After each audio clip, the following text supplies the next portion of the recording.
It looks like I'm literally wearing like boxers or something.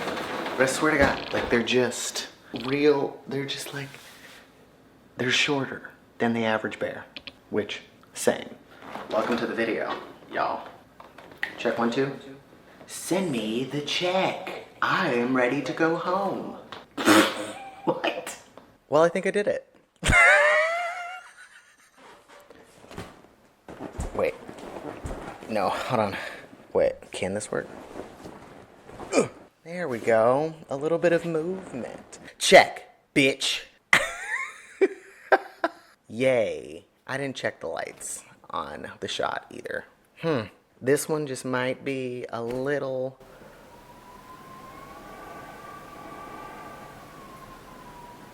It's apparently there's a hurricane coming towards me. So if you hear wind screaming, apologies. Hi friends, I hope you're doing well and having a great day so far. We back, baby. I didn't know that little bit, the we back, baby, was going to be a part of my intro thing, but we're here and we're queer. I just make everything a tagline.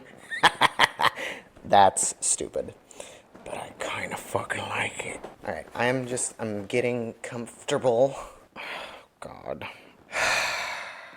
I feel this like mustache hair. Things are not going as smoothly as I would like them to right now or in the past week. Honestly, I had a whole different topic that I was going to discuss this week on the podcast, but that's not going to be the case because that's not really what is resonating for me right now in my life. The things that I was going to talk about is just being discombobulated and how to try and get back up with as much self-compassion as possible. Let's do it. Let's talk about it. Honestly, the past couple of weeks have been weird for me. I have made a lot of big moves lately, like in deciding to figure out who I want to engage with in my life, trying to find the really good balance place. But with doing that comes instability. And I knew that going into it. But yeah, I have just been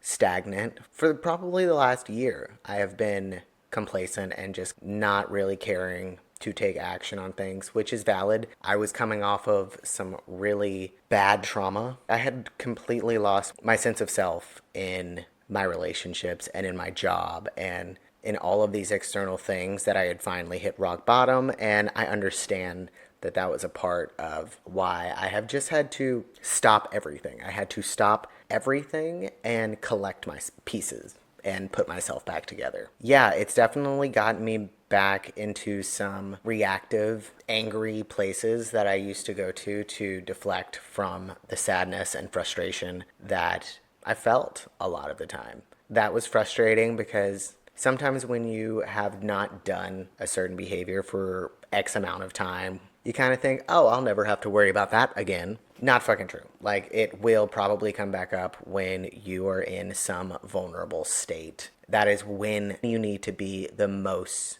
aware and mindful of your behavior patterns, especially the ones that are negative and are harmful to you or others. This past weekend was actually really good. I went to the Charleston Pride with a friend, and it was really good. I love going to Pride and being in and around my community, especially here in the South. Like, it's always so reassuring to be reminded that there are other queer and trans people around me. Then the following day, I went and had like breakfast with a friend as well that I hadn't seen basically in a year. And it was great, but I think that I also overdid it. Like, I don't socialize that often. So with already being in emotionally and a mentally new and weird place that I hadn't been in a long time, of taking initiative to actively push change along in the relationships that are important to me, I then overdid the socializing. And I think being an empath, being a highly sensitive person is really tough, especially for really large events like Pride. I definitely don't think that I was in my body for a lot of Pride. I think that it was so hot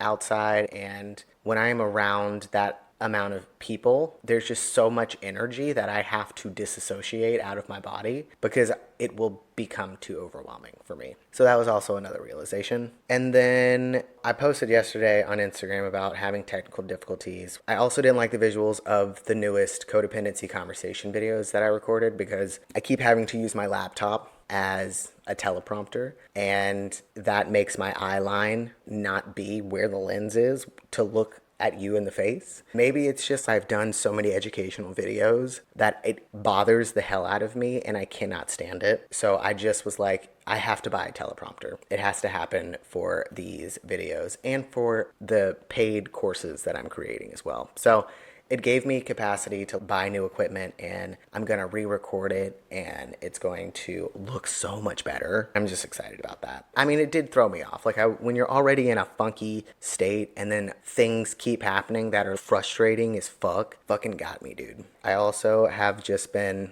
stressing out about money. When you make a decision to leave a career that you've been in for nearly 10 years, where you were making more money than I thought I'd ever make, and then you leave, so it's weird. And part of me like wants to feel shame about leaving the company, but it wasn't making me happy. I was expending too much of my creative energy on a job making content that I didn't really care about. By the end of the day, I had no more left. I had no more gumption. I had no more creative energy. It was all gone because I hated the content so much that I had to like overexert my creative energy just to make it through the day. So I have been looking for new jobs, like part-time jobs that are super pragmatic, administrative assistants, just to get some sort of income coming in so that I can focus on being a content creator and working my way back to having this potentially be a full-time job for me. It's stressful because every time I'm looking for new jobs, it's like my inner critic comes on. It's like,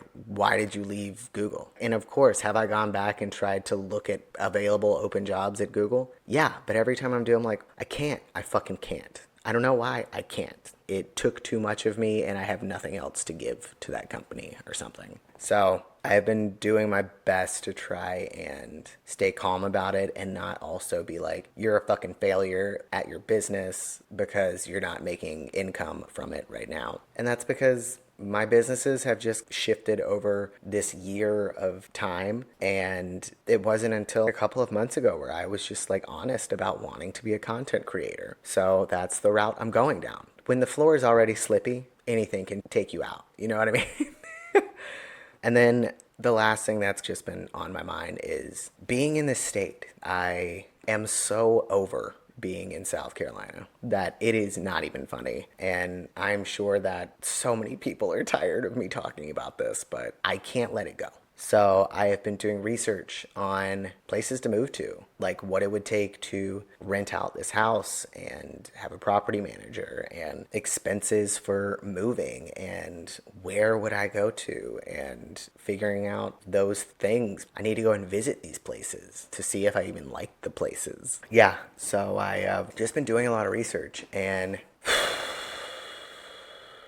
trying to make plans and like doing big adult things that before I started recovery, I had no belief in myself that I would be able to accomplish these things. And I still can hit those walls of beliefs. I'm just like bare knuckle fucking boxing brick walls of beliefs. A lot of them lately, and I think that's another reason why the floor is so fucking slippery for me right now. But it's been good. It's exciting to think about if I just decided to make a goal for myself of being out of this state in the next 6 months to a year. I know that I can make that happen. I am such a dedicated person that once I commit to something like that, it's going to happen. I've just been scared of making that commitment to myself because I know how committed that I can be. Because a part of me is still just like scared of the adult decisions, codependently scared of the adult decisions that I'm going to have to make, because along with that comes the certainty of making mistakes. Not everything will go perfectly, and that scares the ever-living fuck out of me.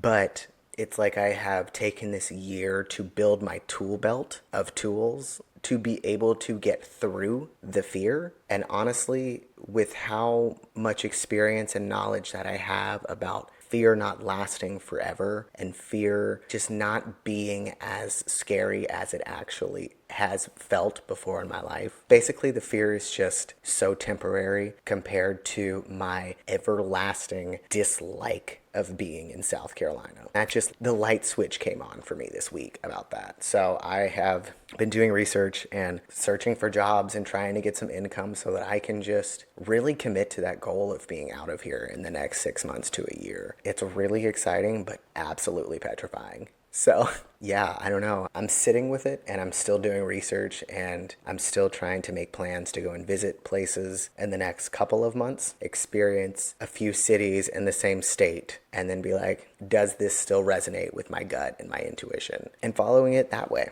Please put me in mountains, give me snow, give me seasons. Good God, give me waterfalls. So, yeah, it's another one of those scary but yet exciting situations that I'm just leaning into.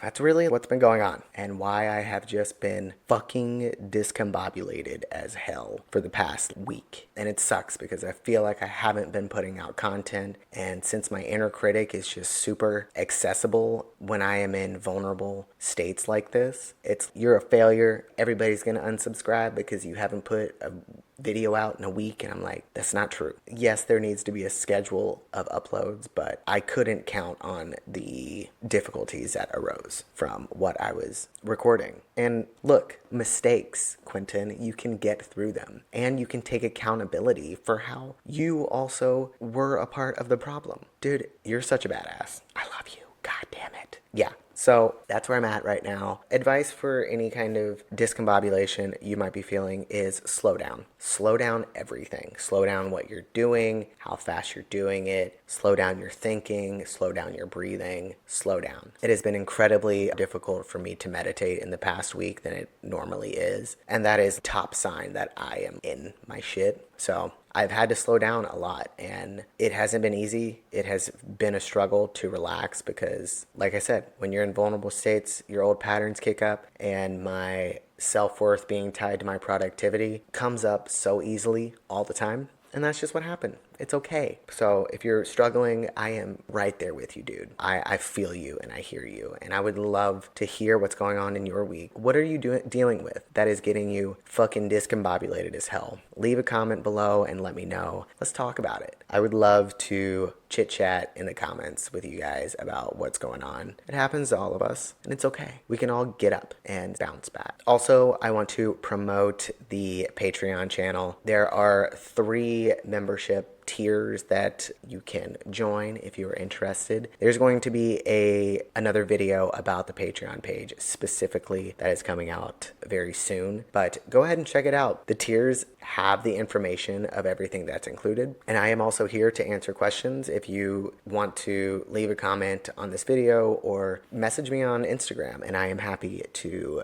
answer any questions. But that is where I will have a lot of behind the scenes footage and posts. There's also my coaching worksheets that I've made over the past year are going to be on there and launched for you guys to have. But with one of the tiers comes the benefit of doing a monthly Zoom call with me. We're all going to be in a group, and yeah, it's going to be a monthly Zoom call for about an hour. I might bring in some questions every now and then, but I think it's going to be a really fun way to connect. So Saturday, October 12th will be our first Zoom call. If you guys are super interested, go and check out the Patreon page. It's either the middle tier or the highest tier includes access to that benefit. So I'm super, super excited about that. And like I said, more information about the Patreon page is coming soon in a video. A new Code of Conversations video is also coming out next week. Or this week. I forgot. This is launching on Tuesday. So hopefully by Thursday, the new codependency conversation videos will be released. We're doing the first part of the self-esteem patterns. So it's good shit. And I just love that series so much. I love talking about codependency. It's so silly. So yeah, I think that's really all I got, y'all. I'm so appreciative of you guys coming and hang out with me and hear about my day and hear about my struggles. I'm just very appreciative of this space with you. Yeah, if you are over on the YouTube channel, don't forget to subscribe and ding dong the bell for notifications about when new videos drop. If you are listening on any of the other platforms where you get your podcast, feel free to rate this podcast. It will definitely help get more ears involved, which is always nice. We're going to build the community out, y'all. Look, we're fucking activists making a community. I don't know. What is this accent?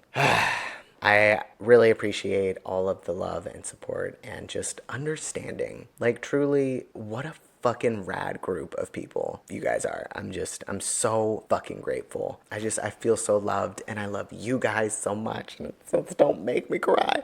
I watched Inside Out 2 last night, and wow, the way that a children's movie can just make me fucking weep. I am so glad I did not go and see that movie in theaters. I would have been so embarrassed and would have had to walk out because I was crying so hard last night. It is so good. Highly recommend. So yes, thank you again for listening and hanging out with me and choosing to spend your time with me. I very much appreciate it. So until next time, be well, friends.